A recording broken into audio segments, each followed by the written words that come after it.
Good evening friends, this is Rajesh and we are watching angel tech analysis. बात करेंगे bank Nifty की और Nifty की। देखेंगे कल के लिए हमारे लिए कौन से लेवल्स इंपॉर्टेंट है, कहां से अपने को बाइंग देखने को मिल सकती है और कौन सा एरिया वीक है जहां से हम मार्केट को सेल कर सकते हैं। तो फिलहाल देखिए, जैसे मैंने बैंक निफ्टी का चार्ट खोला हुआ है, अब यहाँ पर देखिए क्या दिख रहा है अपने को कि मार्केट ऑलमोस्ट 13 दिसंबर से लेकर के आज 11 जनवरी है, ऑलमोस्ट एक महीना हो चुका है, हम इस रेंज के अंदर ही ट्रेड कर रहे हैं। दूसरा क्या है, मार्केट का जो स्ट्रक्चर है, यहाँ पर मेरे को स्ट्रक्चर थोड़ा वीक होता हुआ दिख रहा है, क्योंकि यहाँ पर देखिए, यहाँ पर जो प्राइस एक्शन है वो इस तरीके से अपने को ऊपर से नीचे की तरफ आता हुआ दिख रहा है। ठीक है ना, मतलब कि देखिए, जब भी मार्केट कभी अगर इस तरीके से चल रही है और अगर वो मार्केट अपना स्ट्रक्चर चेंज करती है तो मे बी मार्केट देखिए, वैसे तो जब तक मार्केट अपना प्रीवियस स्विंग लो ब्रेक ना करे तो ट्रेंड चेंज नहीं होता है, लेकिन ये स्ट्रक्चर थोड़ा सा वीकनेस जरूर दिखा देता है। तो यहाँ पर जो अपने को ये स्ट्रक्चर दिखा रहा है, ये वीकनेस दिखा रहा है। दूसरा क्या है कि ये लेवल जो था, ये लेवल को हमने ब्रेक डाउन किया है इस बड़ी कैंडल के साथ, क्योंकि देखिए एक जो रेंज होती है ना, इस रेंज के अंदर एक मिड पॉइंट हम लेवल हमेशा होता है। मैं इसके ऊपर भी वीडियो बनाऊंगा, बहुत जल्दी इसके ऊपर वीडियो बनाने वाला हूँ, तो ये सारी चीजें आप लोगों को अच्छी तरह समझ में आ जाएंगी। ठीक है, तो ये मिड पॉइंट का लेवल है, इस मिड पॉइंट के लेवल को एक अच्छी कैंडल के साथ मार्केट ने ब्रेक किया और उसके बाद मार्केट ने सपोर्ट पे आकर ग्रीन कैंडल दिया। आज की जो कैंडल जो बनी हुई है वो एक डोजी कैंडल है, जो कि मतलब एक बहुत अच्छी कैंडल हम नहीं कह सकते। तो मेरा व्यू यहाँ पर फिलहाल जो है बैंक निफ्टी में बेरिश का है और निफ्टी में मेरा व्यू जो है वो बुलिश है। तो अब यहाँ पर 15 मिनट के चार्ट को देख लेते हैं। 15 मिनट के चार्ट में यहाँ पर हम किस तरीके से ट्रेडिंग कर सकते हैं, वो सारे लेवल हम यहाँ पर देख लेते हैं। देखिए, सबसे पहले तो हम यहाँ पर 15 एक मिनट में 5 मिनट का चार्ट लगा, 15 मिनट का चार्ट लगा देता हूँ। सबसे पहले हम यहाँ पर बात करेंगे जो मार्केट कल क्लोजिंग करके गई थी। मार्केट जो कल क्लोजिंग करके गई थी वो ये एरिया था, ठीक है ना, इसके ऊपर हम क्लोज नहीं कर पाए थे। अब देखिए, अब अगर हम मान लीजिए कि इंट्रा डे में हम इस लेवल को ब्रेकआउट करते हैं, तो ब्रेकआउट करते यहाँ से मान लीजिए हम ब्रेकआउट करते हैं, तो हमारे पास आने वाला रेजिस्टेंस कौन सा होता, ये वाला रेजिस्टेंस हमारे पास आने वाला होता। तो सेम चीज मान लीजिए आज गैप अप ओपन हो गया, इसका मतलब ब्रेकआउट हो गया। ब्रेकआउट कहां पर हुआ, एग्जैक्ट मार्केट रेजिस्टेंस लेवल के आसपास ओपन होती है और इसके आसपास ओपन होने के बाद मार्केट ऊपर से अगेन नीचे आती है। नीचे कहां तक आती है, क्योंकि ये हमारे पास रेजिस्टेंस एरिया था, तो यही एरिया हमारे लिए एज ए सपोर्ट की तरह मार्केट ने यहाँ पर काम किया और मार्केट ने यहाँ पर थोड़ा सा बाउंस बैक होने की कोशिश जरूर की। लेकिन देखिए, अब यहाँ पर क्या हो रहा है, मार्केट इस ट्रेंड लाइन से बार बार रिवर्सल ले रही है। तो यहाँ पर जब मार्केट ने बाउंस बैक किया है अच्छी कैंडल के साथ, लेकिन यहाँ पर क्या था, ट्रेंड लाइन का रेजिस्टेंस था और अगेन मार्केट में यहाँ पर सेलर्स यहाँ पर हैवी हो गए और फाइनली जो क्लोजिंग देकर के गए हैं वो बहुत अच्छी की क्लोजिंग नहीं है। मार्केट फिलहाल देखिए एक कंप्लीटली एक वॉलेटाइल मार्केट थी, जहां पर मार्केट ने अपने को नीचे का भी मूव दिखाया और यहाँ से एक शार्प रिकवरी भी दिखाई। तो इस तरीके की मार्केट जो है, इसमें वॉलेटिलिटी बहुत ज्यादा थी। इस वॉलेटिलिटी में जो है स्काल्पर पैसा बनाता है, लेकिन जो प्राइस को, जो ट्रेड को होल्ड करके बैठा है, वो उसके लिए पैसा बनाना थोड़ा सा मुश्किल होता है। चलिए अब हम यहाँ पर देख लेते हैं कि अपन को यहाँ पर ट्रेड कहाँ पर करना है। ठीक है, हमारे लिए लेवल्स कौन कौन से इंपॉर्टेंट है। अब देखिए, ऊपर से जो मार्केट का जो स्ट्रक्चर बना हुआ है, वो स्ट्रक्चर, आज का स्ट्रक्चर कैसा बना हुआ है, आज का स्ट्रक्चर इस तरीके से बना हुआ है। ठीक है, तो हमारे पास जो रेजिस्टेंस एरिया है, ये सारा एरिया हमारे लिए रेजिस्टेंस एरिया है। अगर मार्केट में भी मान लीजिए गैप अप ओपन होती है, तो यहाँ पर अपने को ट्रेड किस तरीके से करना है। अगर मान लीजिए मार्केट गैप अप ओपन होती है, और गैप अप ओपन कहाँ होती है, इस एरिया के आसपास, तो ये एरिया कौन सा है हमारा, ये हमारा एक रेजिस्टेंस एरिया है। तो इस एरिया के आसपास अगर ओपन होती है, तो यहाँ पर हम एक सेलिंग का ट्रेड ले सकते हैं। ध्यान रखना, बैंक निफ्टी में आप सेलिंग के लिए जा सकते हो, लेकिन निफ्टी में सेलिंग को जाने से पहले आपको प्राइस एक्शन कंफर्म होना जरूरी है। तो यहाँ पर अगर मार्केट ओपन होती है, तो मैं यहाँ पर सेल के ट्रेड के लिए जरूर देखूंगा। नीचे से यहाँ पर एक ट्रेंड लाइन भी आ रही है, मैं इसको ड्रॉ कर देता हूँ।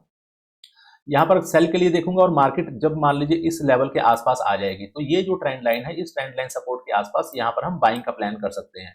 देखिए, अब ये जो रेजिस्टेंस हमारा एरिया था, जहां पर मार्केट ने सपोर्ट लिया, इसी लेवल को मैं ऐसे एक्सटेंड कर दूंगा, तो ये लेवल कहां तक आ गया, इस ट्रेंड लाइन के सपोर्ट के आसपास आ गया। ठीक है, अगर मार्केट मान लीजिए गैप अप ओपन नहीं भी होती है, मार्केट इसी लेवल के आसपास ओपन होती है और काफी टाइम तक यहाँ सस्टेन करती है, और सस्टेन करने के बाद मान लीजिए मार्केट यहाँ पर ब्रेकआउट करती है, तो यहाँ पर इमीडिएटली पैनिक होकर के सेल बाइंग के लिए मत घुस जाइएगा। क्यों ना घुस जाना है, क्योंकि यहाँ पर देखिए क्या है, यहाँ पर आने वाला हमारा जो रेजिस्टेंस एरिया है वो बहुत नजदीक में है।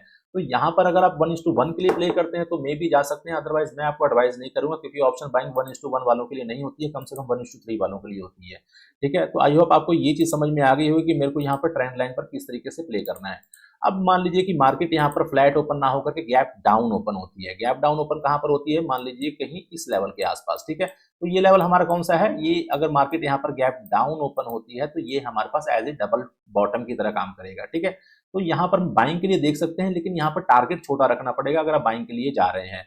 दूसरा देखिए, अगर मान लीजिए कि मार्केट यहाँ पर फ्लैट ओपन होने के बाद, ये जो हमारे पास रेजिस्टेंस एरिया था, ये यहाँ सपोर्ट बना, सपोर्ट बनने के बाद अगेन मान लीजिए मार्केट इस लेवल पर ओपन होती है, तो ये कहाँ पर ओपन हो रही है, एक सपोर्ट एरिया पर ओपन हो रही है, और मार्केट मान लीजिए यहाँ से ब्रेकआउट करती है, तो ये ब्रेकआउट कैंडल बहुत ज्यादा बड़ी ना बन जाए। अगर बहुत ज्यादा बड़ी बन जाएगी तो हमको यहाँ पर ये टारगेट नहीं मिल पाएगा, ठीक है ना, वो वहां पर स्टॉप लॉस हंटिंग वाला काम शुरू हो जाएगा।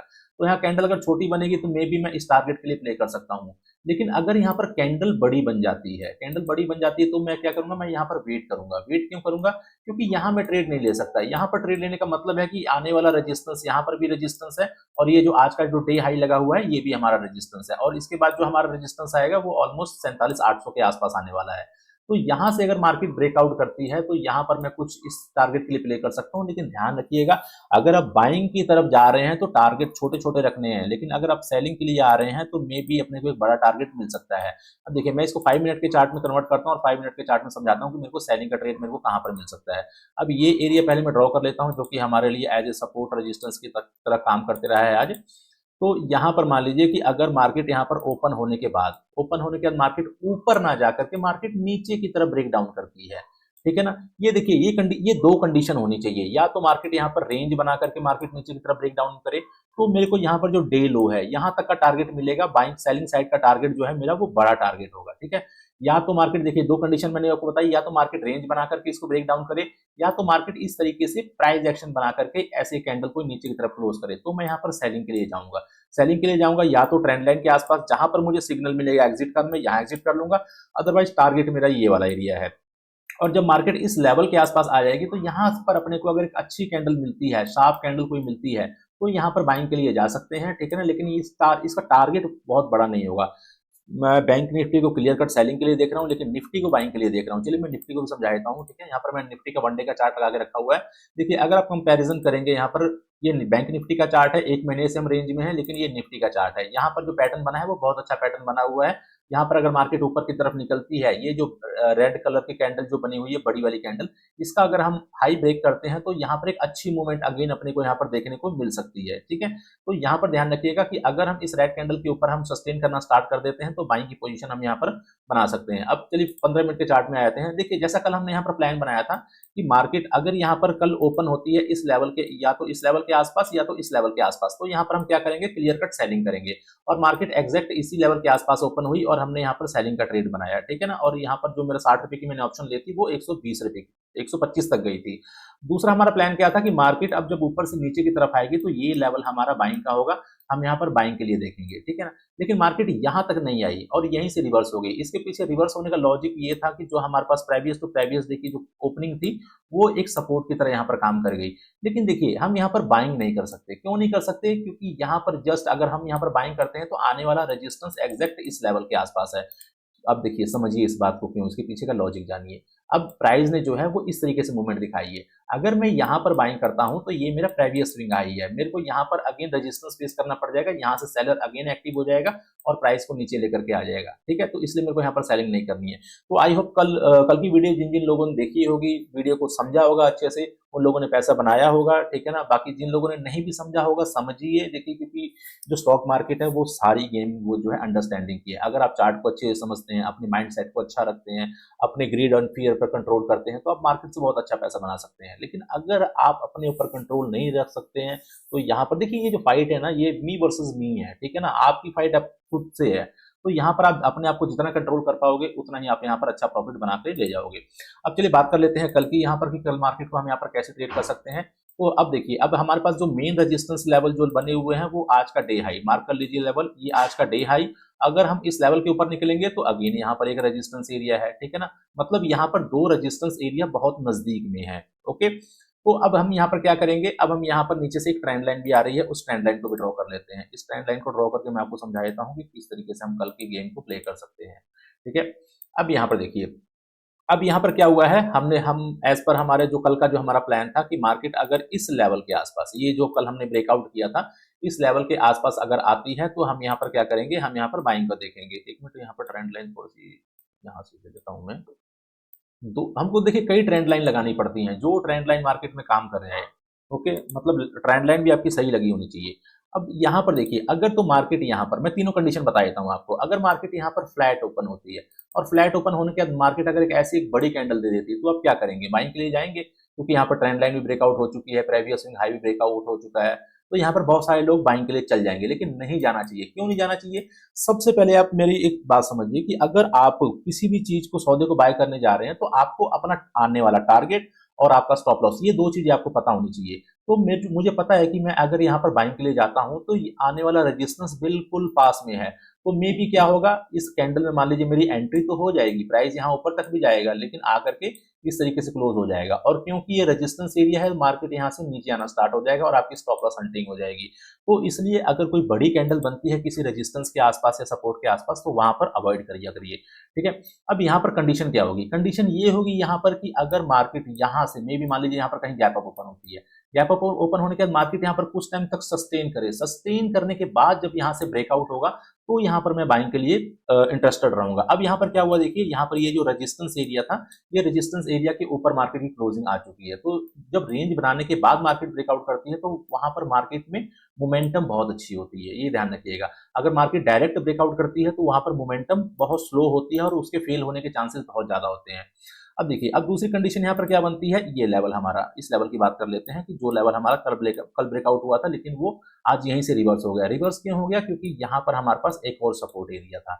अगर मान लीजिए कि मार्केट यहाँ पर फ्लैट ओपन होने के बाद मार्केट यहाँ से नीचे आना स्टार्ट करती है, तो यहाँ पर इमीडिएट तो नीचे नहीं आ जाएगी।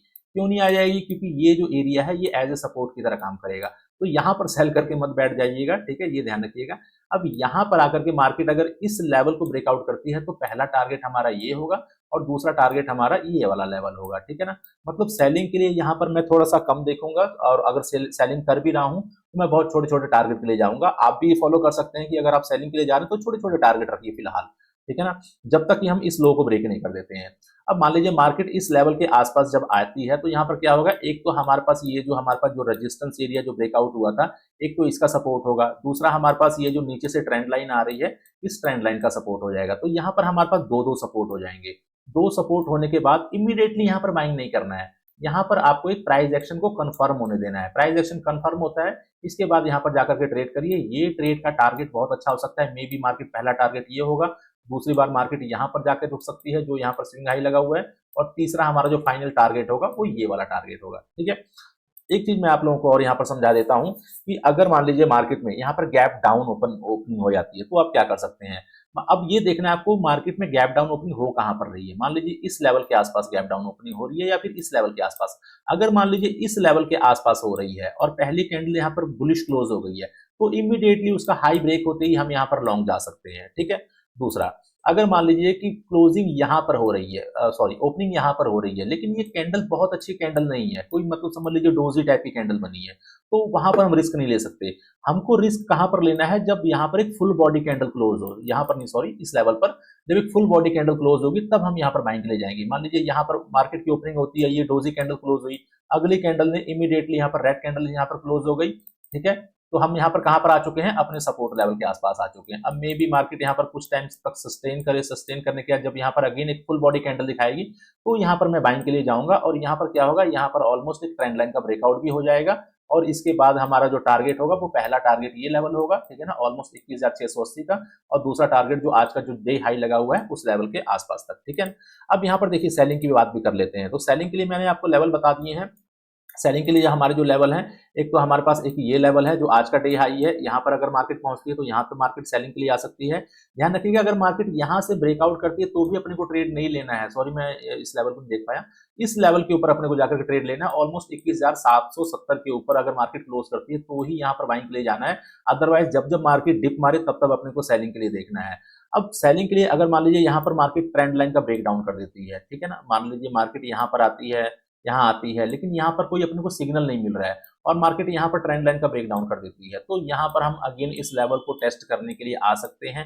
लेकिन ध्यान रखिएगा, फिलहाल जो है बैंक निफ्टी तो बेरिश लग रही है, लेकिन Nifty as per one day chart यहाँ पर ठीक लग रही है। लेकिन जब तक हम इस एरिया को नहीं क्रॉस कर देते, तब तक यहाँ पर बाइंग के लिए भी अपने को अलर्ट रहना है, और छोटे छोटे प्रॉफिट के लिए जाना है। देखिए होता क्या है ना, कि हम लोग पूरा वीक प्रॉफिट बनाते हैं, मंडे ट्यूसडे वेडनेसडे थर्सडे, और वो क्या होता है कि हम फ्राइडे को ही सारा एक ही दिन में सारा प्रॉफिट दे देते हैं। तो ट्राई करिए कि मतलब बस एक अपनी लिमिट बना लीजिए कि मेरे को इतना ही देना है, मार्केट को इतना हो गया तो मेरा सिस्टम क्लोज हो जाएगा, ठीक है ना। बट कई लोग क्या करते हैं, उसको रिकवर करने के चक्कर में जाते हैं, और रिकवर करने के चक्कर में फिर वहां पर फिर गैम्बलिंग स्टार्ट हो जाती है, ठीक है। तो चीजों को ध्यान से करिए, अपने माइंडसेट को सही करिए, उसके बाद ट्रेड करिए। माइंडसेट सही नहीं है तो कुछ दिन के लिए ट्रेडिंग बंद कर दीजिए, चीज़ों को समझिए, पढ़िए, सीखिए, ठीक है ना? उसके बाद फिर ट्रेड स्टार्ट करिए। चलिए, आई आई होप कि वीडियो आप लोगों को पसंद आई होगी। अगर वीडियो पसंद आई हो तो वीडियो को लाइक और शेयर ज़रूर करिएगा। आज के लिए इतना ही, मिलते हैं नेक्स्ट वीडियो में। जय हिंद, जय माता दी।